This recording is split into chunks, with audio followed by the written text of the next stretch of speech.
Last 8 years, Dan Duvall has run a sober living center for about 30 homeless people on his 72-acre ranch.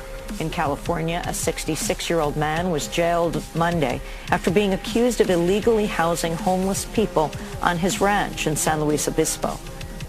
Would you like to see all the executive orders that have been put into place to take over our nation, to have complete control over us, to take away our rights, round us up, and put us where they want us? Here we go. Executive Order 10990 allows the government to take over all modes of transportation and control of all highways and seaports. Executive Order 10995 allows the government to seize and control the communication media.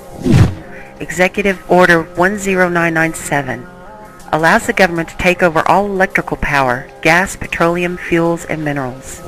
Executive Order 10998 allows the government to seize all means of transportation, including personal cars, trucks, or vehicles of any kind, and total control over highways, seaports, and waterways. Executive Order 10999 allows the government to take over all food resources and farms. Executive Order 11000 allows the government to mobilize civilians into work brigades under government supervision. Executive Order 11001 allows the government to take over all health, education, and welfare functions. Executive Order 11002 designates the Postmaster General to operate a national registration of all persons. Executive Order 11003 allows the government to take over all airports and aircraft, including commercial aircraft. Executive Order 11004 allows a Housing and Finance Authority to relocate communities, build new housing with public funds, designate areas to be abandoned, and establish new locations for populations. Executive Order 11005 allows the government to take over railroads, inland waterways, and public storage facilities.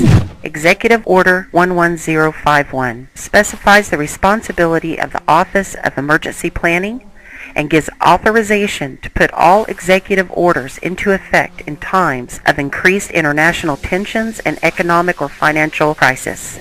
Executive Order 11310 grants authority to the Department of Justice to enforce the plans set out in executive orders, to institute industrial support, to establish judicial and legislative liaison, to control all aliens, to operate penal and correctional institutions, and to advise and assist the President. Executive Order 11049 assigns emergency preparedness function to federal department and agencies, consolidating 21 operative executive orders issued over a 15-year period. Executive Order 11921 allows the Federal Emergency Preparedness Agency to develop plans to establish control over the mechanisms of production and distribution of energy sources, wages, salaries, credit, and the flow of money in U.S. financial institution in any undefined national emergency. It also provides that when a state of emergency is declared by the President, Congress cannot review the action for 6 months. The Federal Emergency Management Agency has broad powers in every aspect of the nation. General Frank Salzito, chief of FEMA's Civil Security Division, stated in a 1983 conference that he saw FEMA's role as a new frontier in the protection of individual and governmental leaders from assassination and of civil and military installations, from sabotage and or attack, as well as prevention of dissident groups from gaining access to U.S. opinion or a global audience in times of crisis. FEMA's powers were consolidated by President Carter to incorporate the National Security Act of 1947 that allows for strategic relocation of industries, services, government, and other essential economic activities, and to rationalize the requirements for manpower, resources, and production facilities. The 1950 Defense Production Act gives the President sweeping powers over all aspects of the economy. The Act of August 29, 1916 authorizes the security of the Army in time of war to take possession of any transportation system from transporting troops material, or any other purpose related to the emergency. The International Emergency Economic Powers Act enables the President to seize the property of a foreign country or national. These powers were transferred to FEMA in a sweeping consolidation in 1979. The Trans-Texas Corridor is a vital part because we stop it here in Texas. We stop the New World Order right here in Texas. This thing started here. And to save this country, we...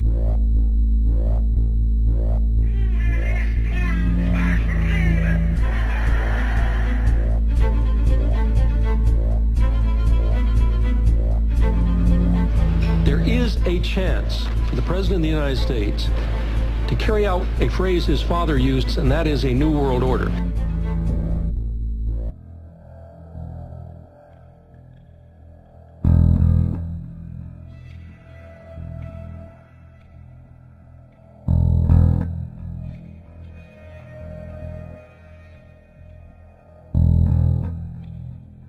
I appeared before the Congressional Committee to tell what I knew of activities which might lead to an attempt to set up a fascist dictatorship. The potential for the disastrous rise of misplaced power exists and will persist. The very word secrecy is repugnant in a free and open society. And we are, as a people, inherently and historically opposed to secret societies, to secret oaths, and to secret proceedings. President Bush signed a formal agreement that will end the United States as we know it, and he took the step without approval from either the U.S. Congress or the people of the United States. The secret organizations of the world power elite are no longer secret. It's known as the Bilderberg Group. Could their objective be world domination? I'm Jim Tucker. I've chased Bilderberg for 30 years. I'll never give up the chase. Bilderberg plan for the whole world is nothing less than world government. I'm not comfortable with that at all. Who elected these guys to run the planet? They are the elitists. They feel they should run the world for their own selfish interests. Now we can see a new world coming into view. A world in which there is the very real prospect of a new world order. Bilderberg is making great progress toward a world government, and only an educated, informed public can stop them in their tracks. It's good to be back at the Council on Foreign Relations. As Pete mentioned, I've been a member for a long time and was actually a director for some period of time. I never mentioned that when I was campaigning for re-election back home in Wyoming. Let us never tolerate outrageous conspiracy theories. Everything is set into place. In which every human being on planet Earth is ultimately responsible to policies that are being formulated at the international level. It is a big idea, a new world order.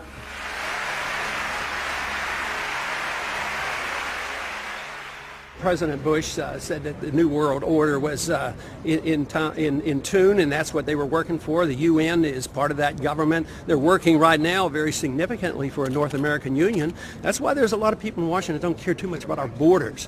They have a philosophic belief that national sovereignty is not important. It's also the reason I have made very strong suggestion that we need not be in the United Nations for our national security.